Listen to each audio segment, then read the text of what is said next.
This program is presented in the public interest by a grant from the Illinois Broadcasters Foundation, Incorporated.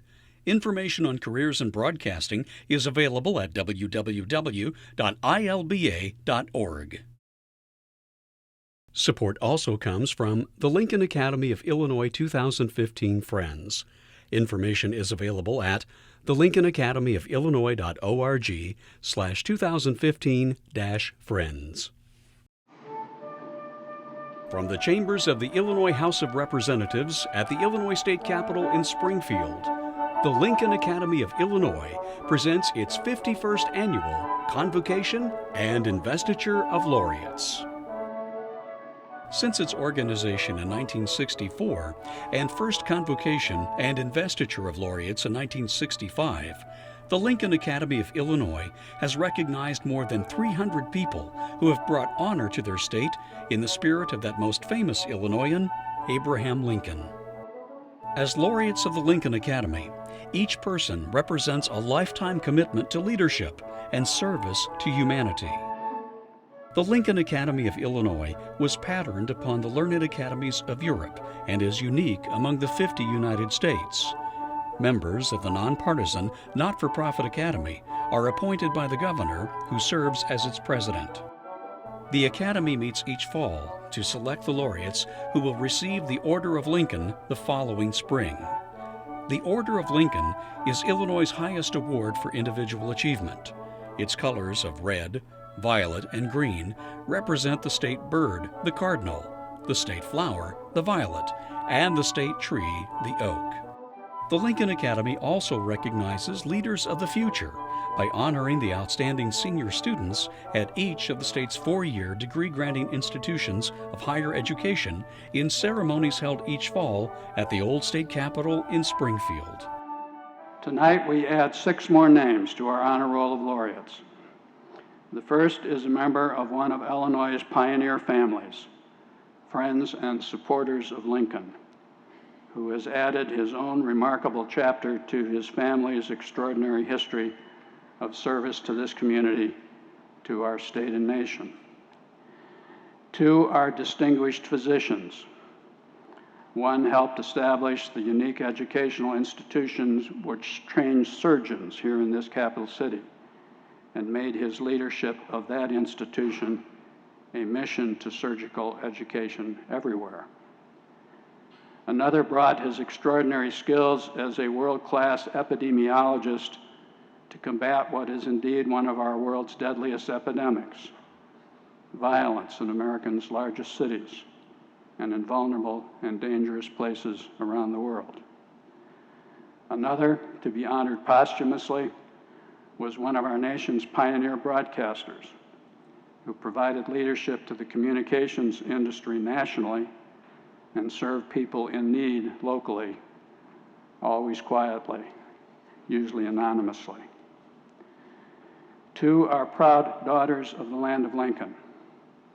One has devoted her life to preserving and celebrating Lincoln's legacy, and in the process has developed a rich legacy of her own. Another provides leadership to the world's largest humanitarian enterprise, reaching out to her brothers and sisters in need, helping feed the hungry around the world. And it all began here. The stories of these 6 great Illinoisans, here in the nation's heartland, on Mr. Lincoln's prairie, by the river gently flowing.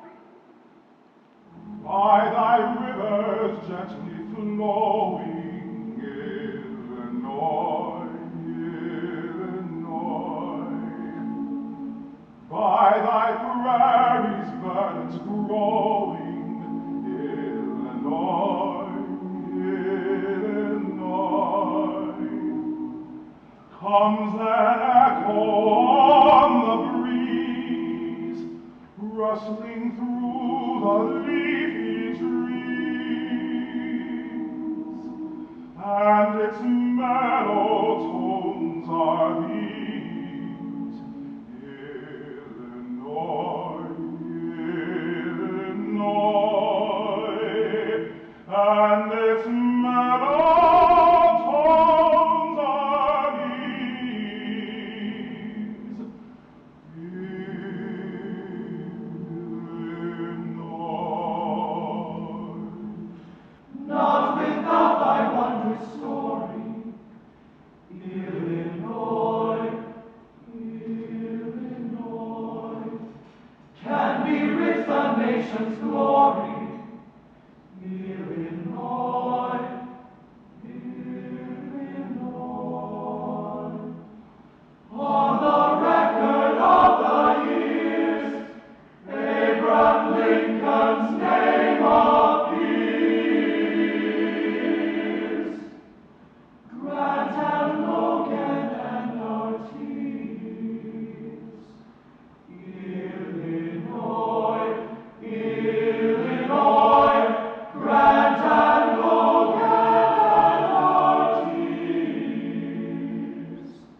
170 years ago, Jacob Bunn moved to Springfield, Illinois to open a grocery store.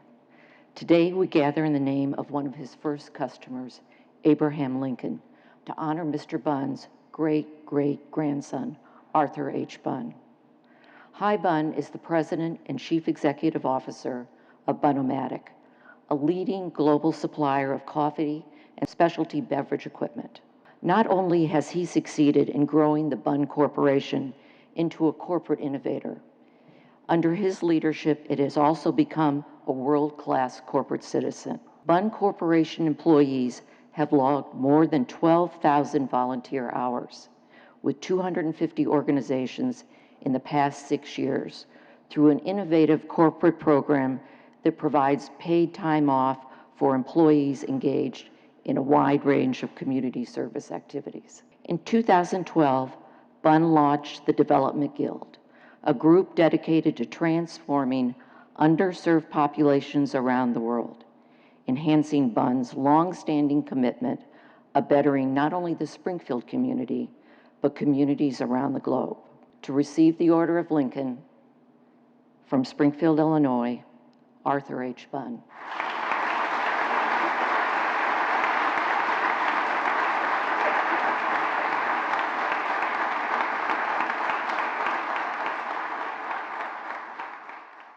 The Bunn family has been an integral part of the city of Springfield's business and community life since 1840, when brothers Jacob and John Bunn left New Jersey for Illinois. They were merchants at heart, and they first opened kind of a grocery store, grocery operation. That led to a variety of other businesses that Jacob in particular was involved with through the course of his lifetime, but it really all started as a retail grocery outlet. High's father, George, started the Bunn-O-Matic Corporation in 1958. He was interested in coffee in particular, which was one of the products that they distributed. So he devised a way to brew coffee commercially, that's to say in restaurants, that was an improvement over the way that was commonly used at the time. They used cloth filters, and he devised a way to use paper filters. It was a little more expensive, but it made better coffee. So the customers were happy, the coffee sellers were happy, and it kind of grew from there. Hi Bunn became president and CEO in 1988 and expanded the company's focus beyond coffee to include dispensed beverage equipment for a wide variety of specialty beverage products. For many years, and really up through about the time that I started, it was really a coffee-centric kind of business. And it turned out that our approach to business served well for virtually any kind of beverage that was dispensed institutionally. So we expanded the product line to cover that landscape. And then we began some 25 years ago to invest in our international business as well. So it kind of, as the product line broadened and our geography broadened, we continued to add infrastructure to support that. The Bunn family and business are strongly involved in civic and philanthropic efforts in support of the arts, education, and social service organizations locally and globally. We were taught that it was our responsibility to do as well as we could so that we could engage in our community in helpful ways and maybe help some people that aren't quite as lucky as we are. Under Bunn's leadership, the company launched the Community Outreach Program, providing paid time off for employees to engage in local volunteer initiatives. We encourage people to get involved in outreach activities on their own time or on company time. And not only is it a nice thing for the community and our industry, but it's really terrific for the people. It really energizes our folks and helps them get involved. And if we can use our organizational capability to help people become involved, I think that's a great use of our of organizations to kind of help organize that. The latest example of the company's outreach commitment is the Development Guild, a group of 20 individuals dedicated to identifying and executing initiatives improving the quality of life for underserved populations. It's a group of people who have expressed an interest in becoming engaged, and we ask them to explore the opportunities to become educated about where the need might be. And this is true both in our community and in our industry. So we've had literally thousands of hours of outreach and several very interesting projects, not only here in the community, whether it is bringing in 400 high school age kids to help sort of with habitat and humanity kinds of things, or putting 75 water treatment systems in impoverished villages in Guatemala, or helping them with laptops and training. So really, even our guild's outreach is both local and global in a sense, which is really great. Hi Bunn is excited about new opportunities to serve, like chairing the Community Foundation for the Land of Lincoln, and in whatever activities will do the most good for Springfield and beyond. Well, there's a great infrastructure for the basic needs, and the basic needs of the community are great, as they are in every community. I tend to be involved a little bit more, particularly recently, in initiatives that are designed to help us grow and sustain kind of the economic energy of the community, which really ultimately is the best way to support the human needs in the community. If we can have a strong economic base, strong employment, world-class education, world-class health care, then we'll be, and if we're able to attract young adults back to the community, which is a challenge in many communities of this size, then we can really maybe put some pillars in place for a great future for Springfield. There's a quote, albeit a bit apocryphal, often attributed to Mr. Lincoln. Apparently, when once asked about his spiritual beliefs, he responded, "When I do good, I feel good, and when I do bad, I feel bad. That is my religion." Well, I don't know whether he said that or not, but it feels Lincoln-esque, simple, honest, and in its own way, elegant. It would be presumptuous at best to suggest that any of Mr. Lincoln's special light or that of our family forebears shines on us today. Still, I confess that I do feel good about gathering with you tonight in the shared spirit of attempting to give a little more than we take. I pledge now to renew my personal effort in that regard, and I thank you again for honoring me and my extended family with this wonderful recognition. Thank you.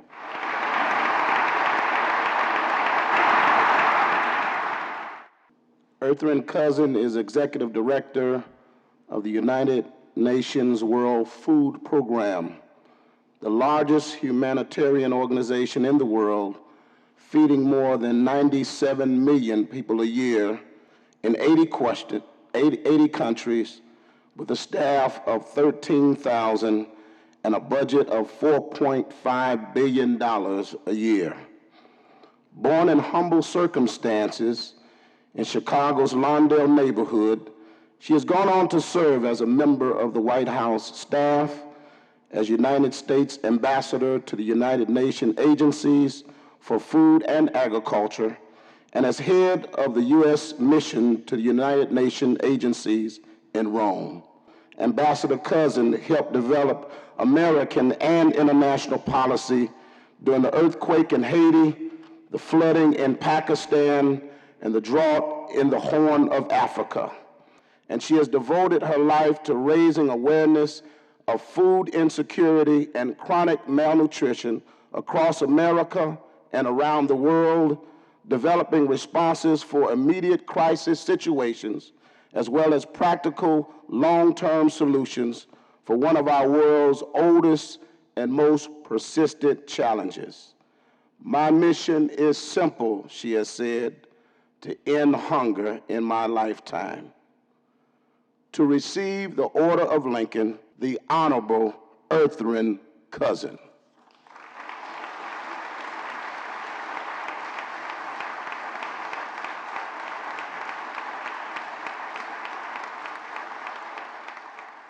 We need the international community to continue to support our efforts here so that no family who has now come to find refuge goes without the basic food, water, and other assistance needs that the UN community and WFP is working to provide to them. World Food Program Executive Director Ertharin Cousin is living her lifelong dream of making a difference in the world. I wanted to use the talents and the skills that were given to me to bring opportunity and change. into first the city of Chicago and the community in which I grew up in, where I wanted to make a difference, and then into a broader global community.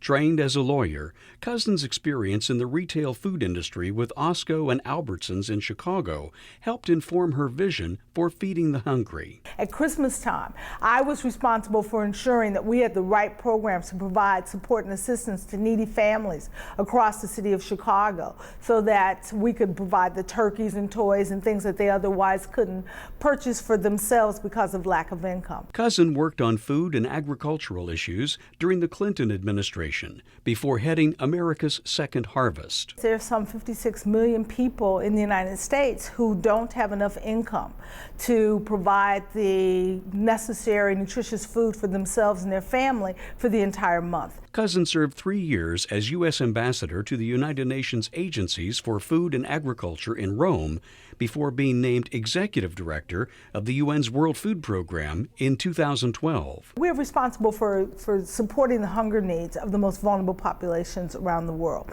And in performing this work, we work in two primary areas: in crisis, conflicts, where we are meeting the immediate hunger needs. And we also work in countries that are more stable, again supporting the vulnerable, hungry, poor, to build the social safety nets with governments that will ensure that in the long term those families can ultimately feed their own children. War, natural disasters, disease, and hunger are all interrelated. In the world today, we have 50 million, more than 50 million, refugees and internally displaced people. We have not had this many refugees and internally displaced people since World War II.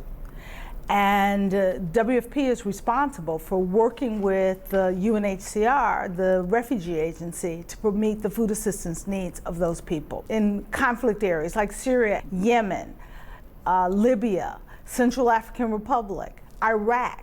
We have people working in every single one of those countries today, working to meet the needs of women and children, the elderly, who otherwise would not have food available to them but for the work that we perform. In the Ebola response, you don't think about the Ebola response as a food crisis, but because people could not work in their fields, markets were not operating, that meant that we came in and supported the needs of 1.25 million people in the 3 affected countries to ensure that while they received the medical treatment that was necessary, while the epidemic was abated, that we could provide the food assistance that was required. This is a dire situation. Our challenge here is funding. We don't have enough resources to support the work that is required. Funding remains the largest challenge. Last year, the World Food Program raised $5.6 billion, $1.5 billion short of their goal. Those are children we don't feed. We are forced to cut rations. We are forced to provide food instead of 7 days a week, 3 or 4 days a week. Despite the enormity of the work that remains to be done, Ertharin Cousin can see that her efforts are indeed making a difference in the world. What gives me the most personal satisfaction is when I go into those refugee camps and I see smiling and laughing babies. We were in South Sudan, in the middle of a war zone, and we were part of a food distribution program where, because of the assistance that WFP and our partners were bringing, the children were healthy. We were teaching South Sudanese children duck, duck, goose, the exact same thing I teach to my own grandson, and I was getting the exact same response. That brings me joy, because that says that that's a child who grew up, who's growing up in a place where everything is going wrong. But that child believes that tomorrow's going to be better because we're providing hope and support. I'm inspired daily by the opportunity to serve not 13,000 but 14,000 inspirational men and women in the United Nations World Food Program, who together bring hope in the form of ending hunger. 14,000 men and women whose efforts reach between 80 and 100 million people every year, the most vulnerable people in the most fragile places. I am inspired that through true public service, we can end hunger, and poverty in our lifetimes. Nelson Mandela said, "It always seems impossible until it is done."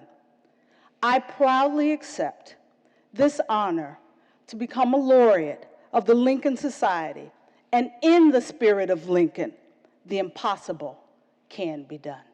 Thank you.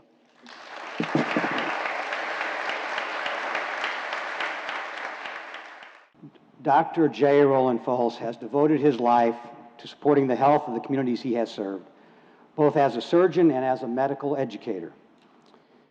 Dr. Folse came to the newly established Southern Illinois School of Medicine in 1971 with the dream of a community-based Department of Surgery that would become an innovative provider of medical services and a recognized leader in medical education.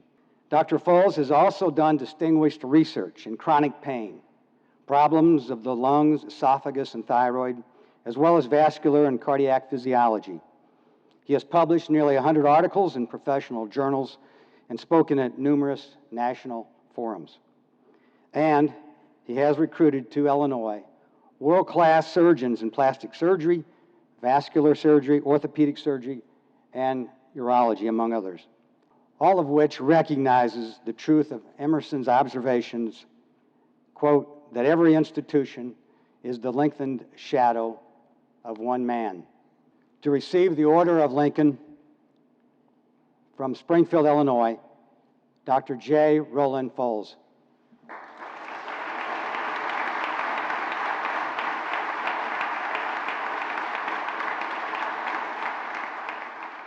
It's really a pretty simple process. A small incision and through the skin down to the chest wall, and then it's a poke. And then you thread your catheter in, take your clamp out. The new Surgical Skills Center at Springfield's Memorial Medical Center bears the name of the founding director of the surgery department at the Southern Illinois University School of Medicine. Every specialty, every opportunity in the practice of medicine is right here. And for surgery, surgery in the abdomen, surgery in the chest, surgery in the larynx, all can be practiced here. Trained at the Johns Hopkins University School of Medicine, Dr. Folse knew from the beginning of his career that he wanted to work in academic medicine. When I finished my residency training, I went directly into the faculty at the University of Washington, and as an assistant professor and as a director of the surgery clerkship, and so I was interested in surgical education. I was interested in teaching. Dr. Folse was the third faculty member hired by the fledgling SIU School of Medicine in the fall of 1971. Part of the dream of the school was to teach without necessarily teaching in a major research hospital. It was to use community hospitals, use community physicians, try to practice medicine as it was practiced in central and southern Illinois. The challenges of launching the new medical school led to numerous innovations in medical education. Founding medical school dean Dr. Richard Moy and the new faculty were passionate about providing high-quality patient care and pioneered now commonly used educational methods, including problem-based learning and the use of standardized patients to train physicians and surgeons. If you think about the way medical education was prior to that time, most of the time medical students were in a large research hospital. They really were tag-alongs. They followed the academic physicians and the residents on rounds, and they learned by seeing and doing. They had some lectures. It was not as focused on patient care as much. It was more on learning the fundamentals, learning basic science, learning research. The idea here was to focus on the patient as they come from miles away, and that was really a new concept. There were a couple of other community-based medical schools starting in the United States about the same time, but I think we quickly moved to the forefront of the innovation that took place. and how to train students in thinking about solving patient problems, dealing with simulated patients even, and then dealing with real patients. The Department of Surgery was an early adopter of using technology to teach surgical skills. We just knew early on that we could not train all of the residents by letting them learn to operate in the operating room. So that the development of the skills laboratory, of which this is the state of the art, started back in the late 80s and early 90s, and it really took off as a way to give technical skills to students and residents prior to actually working with patients. And while his influence goes far beyond the land of Lincoln, Dr. Folse is most proud of what's been accomplished in Springfield. The thing that pleased me the most was that we were able to bring a large number of faculty members who had a similar goal, who had a similar interest, who came here from major academic research institutions with the idea that we want to do something different, innovative, very patient-related, a different way of teaching, considering that the students and residents are not just add-ons that watch and follow, but are ones that we are spending time with all day, every day. So I've been proud of the educational model, but I've also been proud of the type of faculty that come here. When I arrived in Springfield, Illinois in 1971, with the dream of starting a medical school for downstate Illinois that had no medical school south of Chicago, and over 3 million people with the needs of sophisticated medical and surgical care. The thing that I believe was my most significant contribution was to bring together individuals, faculty members, community surgeons, people who were dedicated to making the medical community here in Southern Illinois more sophisticated, more outreached, and available with the kind of care that was available only if you went to St. Louis or Chicago or to the Mayo Clinic. If we look around today, we can see what Springfield has accomplished in medical care. I'm very pleased to see the development that has taken place even after my retirement. So much has happened and will happen. This is an honor that I receive with great humility. I stand with other candidates here who have had very fine accomplishments. I appreciate being chosen for this honor, and I give you my thanks.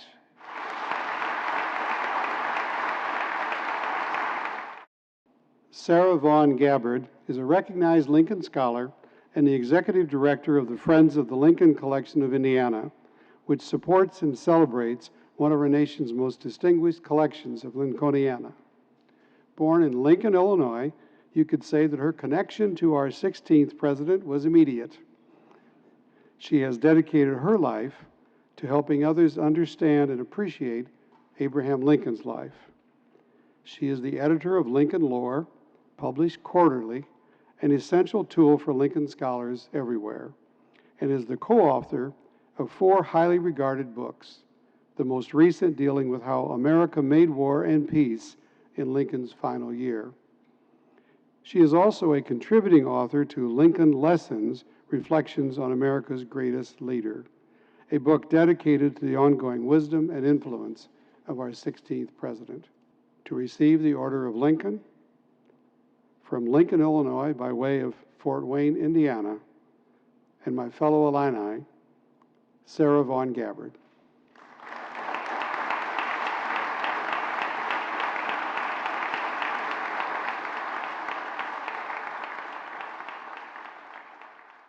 Okay, this photograph of Lincoln and McClellan. Lincoln went to the front frequently, didn't he? He did. He visited regularly. He was accompanied to the battlefield on this occasion by Alexander Gardner, the photographer. He regularly met with his generals to stay on top of what was happening. sometimes having to press McClellan into action. Sarah Vaughn Gabbard developed her lifelong fascination with Abraham Lincoln as a fifth grader in Lincoln, Illinois. I think the fact that he was from the prairie, as I was, and his story's pretty remarkable. And when you read biographies of some of the founding fathers or others, I mean, most of them had at least a start with either money or access to books or whatever it took, and Lincoln didn't. So I just think that the fact that he became who he was fascinating, and I think we'll never know for sure how he did it. Gabbard studied history at the University of Illinois in Urbana-Champaign, the academic home of noted Lincoln scholar J.G. Randall, one of many Lincoln writers she admires. Historiography is a special love of mine, and so you can follow. I have Ida Tarbell's works on Lincoln and Carl Sandburg's, but Randall started a different type of history, and of course so did David Donald. Gabbard moved to Fort Wayne, Indiana in 1971, where she took a job with the Financial Services Department of the Lincoln Life Insurance Company. The company's museum was home to a world-class collection of Lincolniana. Some of the founders actually had their own personal collection of Lincoln artifacts. They gave those to the museum, and then Warren made an effort to buy existing collections when they went on the market. The Lincoln Financial Foundation collection is now jointly curated by the Indiana State Museum in Indianapolis and Fort Wayne's Allen County Public Library. There are more books than anything else, but we have a huge photography collection of photographs, newspapers of the time, then the specific Lincoln-related artifacts, the inkwell he used to sign the Emancipation Proclamation, his shawl.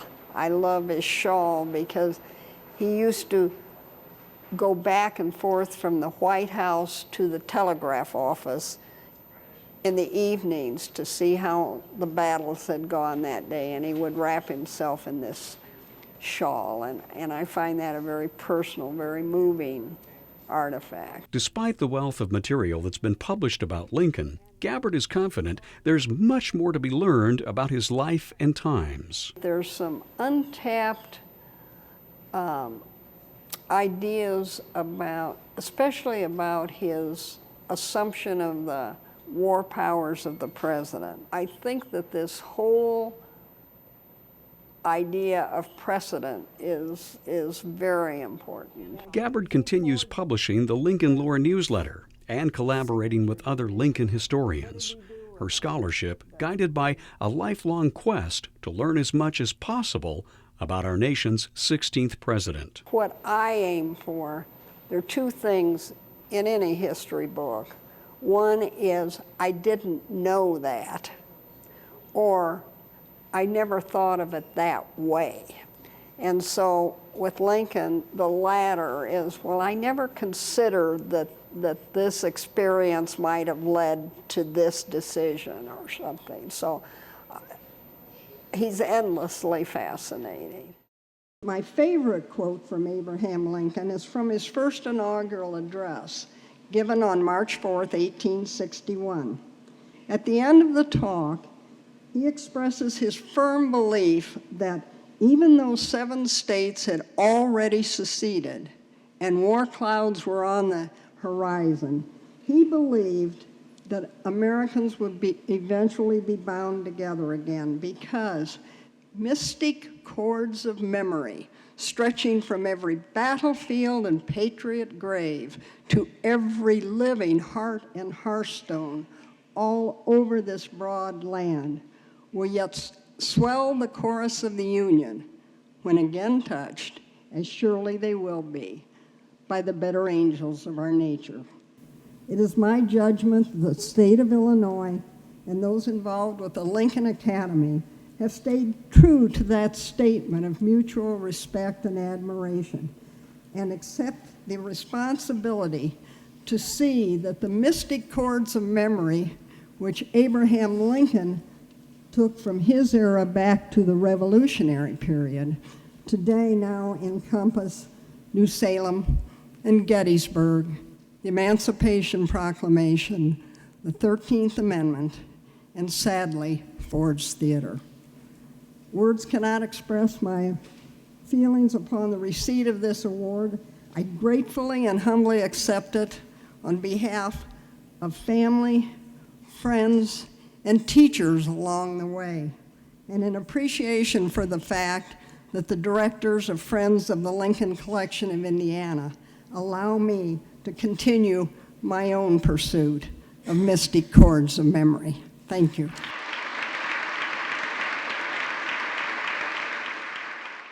Dr. Gary Slutton, a nationally recognized expert in infectious disease, has spent years studying how violence spreads like a contagious disease and treating violence as a public health problem. He is the founder and executive director of Cure Violence. Approaching violence like a disease, Dr. Slutton and his team train carefully members of the community, trusted insiders, social workers, and community organizers to anticipate where violence may occur and to intervene before it does. His efforts have been statistically proven to reduce shootings and killings.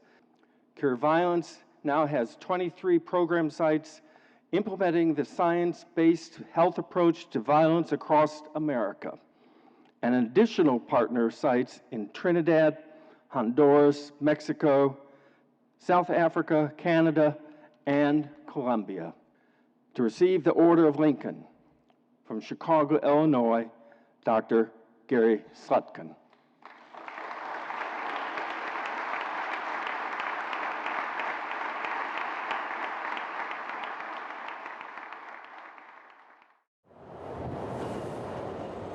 People have known for a long time violence begets violence, but I don't think people really understood that it is actually a contagious problem. We look at violence as an epidemic. It's a disease, and it's contagious. The Cure Violence program at the University of Illinois Chicago is based on Dr. Gary Slutton's experience fighting epidemics of infectious disease in Africa with the World Health Organization. I had learned that you can approach problems very directly. That's what we did with diarrhea, that's what we did with TB, that's what we did with HIV/AIDS, and so on. So I knew there would be a direct path. I knew that there would be something in public education, something in outreach that was missing here. The Chicago native came home in 1997 to find his city awash in gun violence. He found striking similarities between the spread of infectious disease and what was happening on the streets of the Windy City. I'm seeing the same types of maps and charts and graphs and figures that I've been dealing with my whole life with TB and cholera and AIDS. I have the same kind of curves, the same kind of clustered maps. It's like looking like a contagious disease. So I'm just keep subliminally seeing the same stuff, and then it took a while. Then I was asking people, what's the main risk factor? What's the main predictor of violence? And the answer to that everywhere was a preceding violent event. And I was going, voila. I mean, that defines transmission, that defines contagion. When it leads to more of itself, that means it's contagious. Dr. Slutton applied the same techniques to fighting violence that he'd used to stop epidemics of infectious disease, like hiring and training people from the affected neighborhoods. We try to stop the retaliation and then dispatch the guys that are on the field so that they can stop anything on the front line. Trying to detect and interrupt events, trying to prevent spread, using outreach, using behavior change.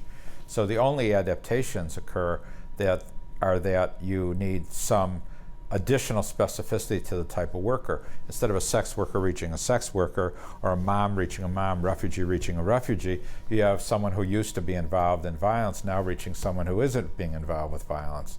The idea was first put to the test in 2000 in Chicago. We tried it in West Garfield Park, And the shootings and killings combined went from 43 to 14 in the first year. This was a 67% drop. And it happened almost immediately. I mean, it happened, you know, within a couple weeks that it kind of stopped, the violence stopped. And we've seen this over and over, and the independent evaluations have also pointed out repeatedly this is the effect of cure violence method is immediate.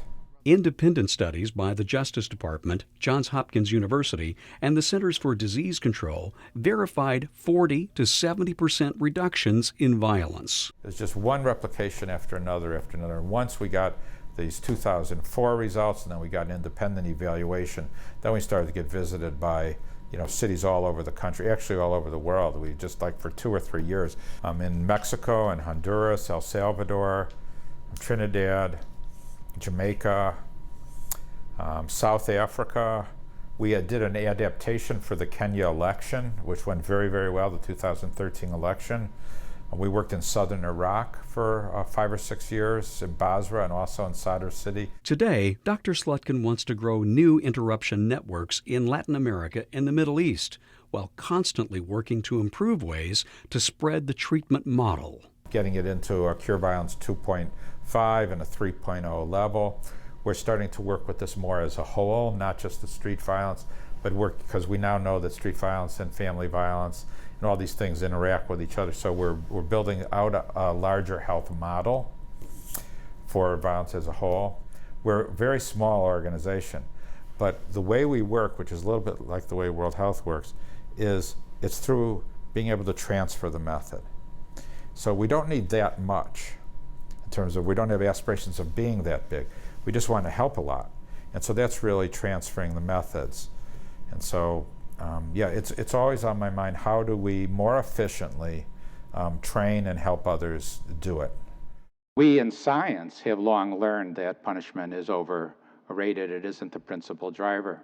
And that there's these other drivers that are going on that are invisible, like microorganisms are visible, that cause us to copy each other. It's an enormously important and powerful force, and follow each other, and need the acceptance of each other, and need to avoid the disapproval of each other, or especially our peers. And these are the real forces that drive violence. And we use these forces, and that's the scientific underpinning of Cure Violence. Cure Violence is now working in 60 sites in 23 cities. It's had now 5 independent evaluations. It fairly reliably reduces shootings and killings by 40 to 70% because it's going about it very, very highly scientifically. And we're now working in the Middle East as well as in Africa and in Latin America, and have been supported by the World Bank and the Inter-American Development Bank and so on. So it's just simply this business of science again. Is really what it is, science and the street.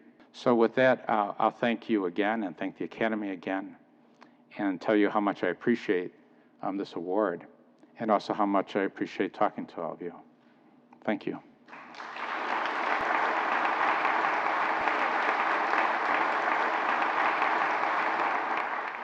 The last laureate to be recognized tonight was notified that he was to be so honored just prior to his death.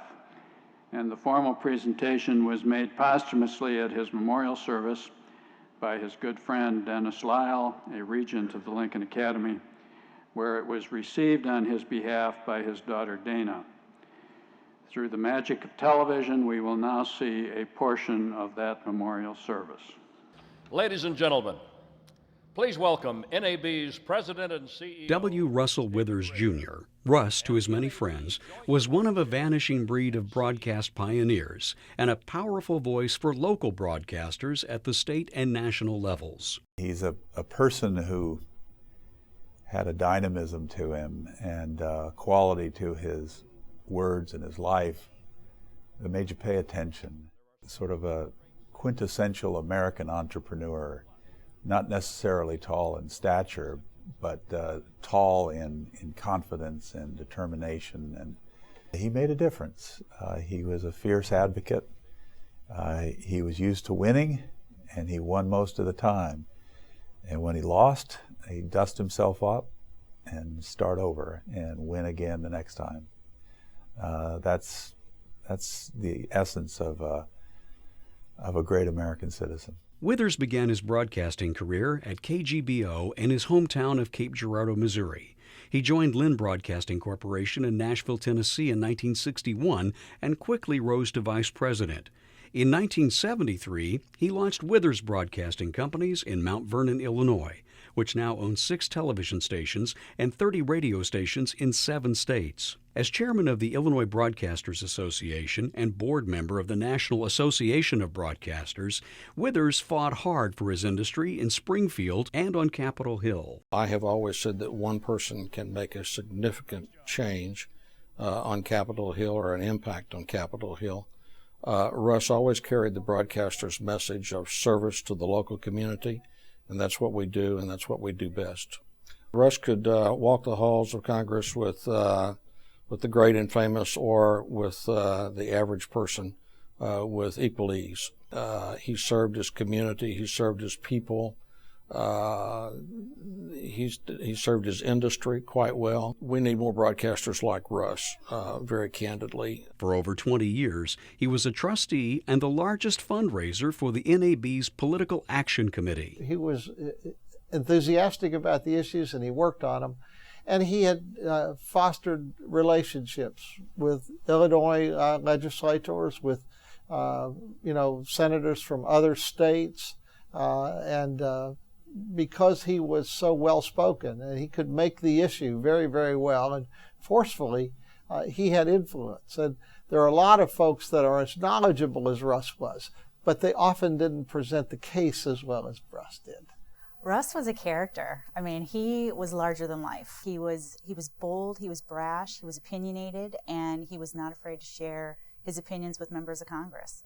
And I can't tell you how many times people go up to Congress and they're sort of scared to voice themselves. But Russ got in people's faces and he said, this is what broadcasters need and this is what we need to do to fix things. At his memorial service in Mount Vernon in February 2014, friends and coworkers recalled his sometimes irreverent sense of humor and his sincere interest in encouraging young people to make broadcasting their life's work.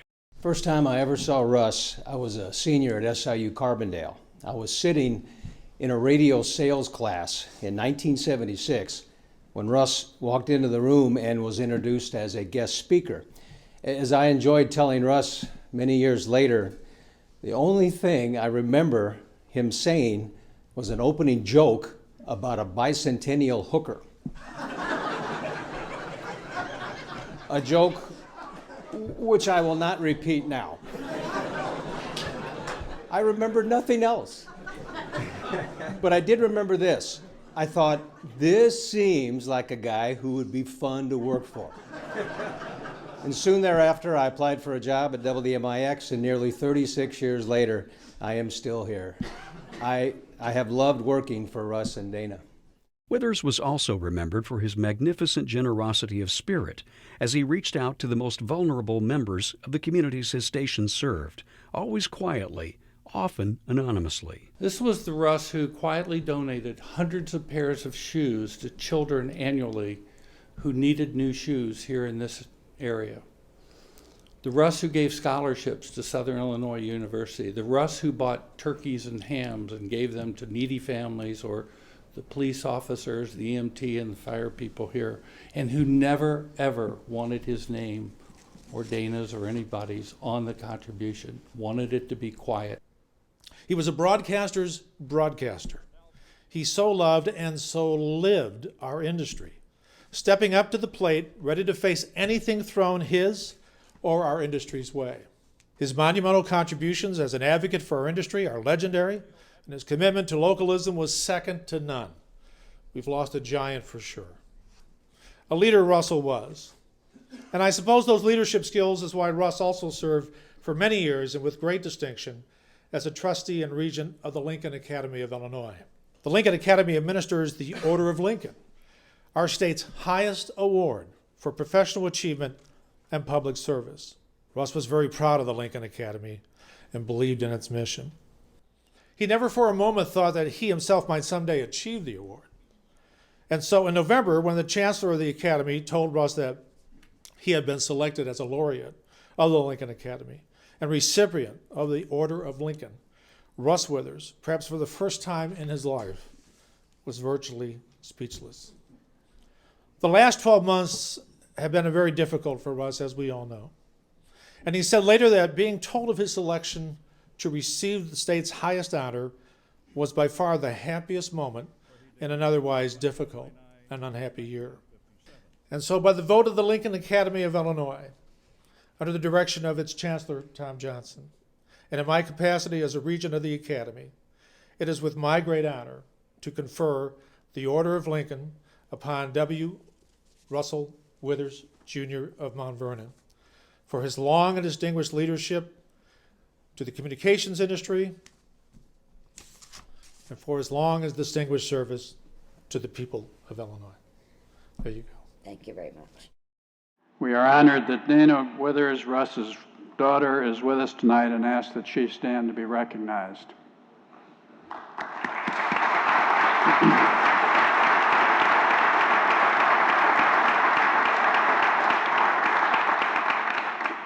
Ladies and gentlemen, the President of the Lincoln Academy, a distinguished American, the 42nd Governor of the State of Illinois, the Honorable Bruce Rauner.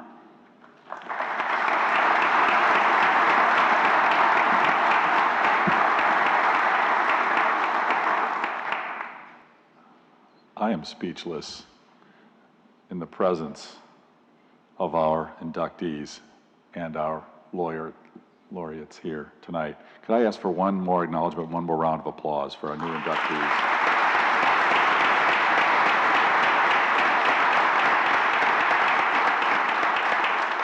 I have to say, I have never experienced anything quite like this. I've had goosebumps the entire evening, and I teared up listening to you.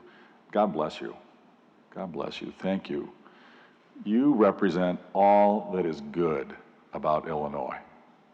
You represent all that makes the United States of America the greatest nation on earth. It is a privilege. I am so humbled to be in your presence. And I stand here on behalf of all the people of our great state to say thank you. God bless you. The Bible says, the book of Luke, chapter 12, verse 48, to whom much has been given, from whom much is expected in return. The good Lord has endowed each of you with incredible talent, intellectual ability, emotional ability, creative ability, and you've chosen to use those God-given talents to make our world a better place, to make ours a wonderful state for all of our families. We owe you an incredible debt of gratitude. It's a privilege for me to be in your presence. I am humbled in my role as governor to work for you. I work for you. I want to help you achieve greatness so that you can have an even larger impact improving the lives of the people of Illinois. God bless you all. God bless our great state of Illinois. Thank you very much.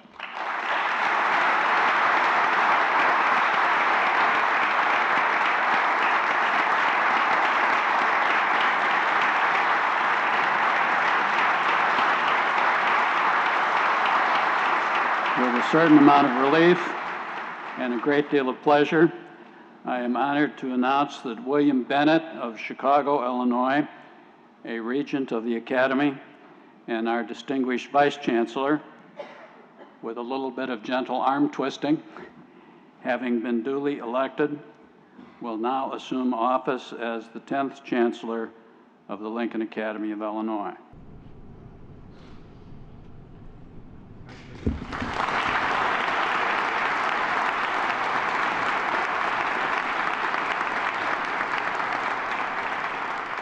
We've gathered tonight in the name of Lincoln, as proud daughters and sons of the land of Lincoln.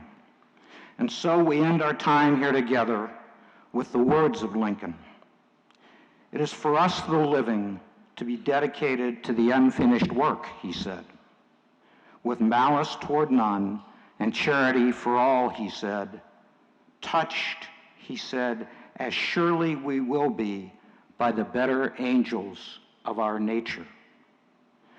The Lincoln Academy of Illinois will stand in recess until Saturday evening, the 7th of May, in the year 2016, when we will gather again in the city of Peoria for our 52nd annual convocation and investiture of laureates.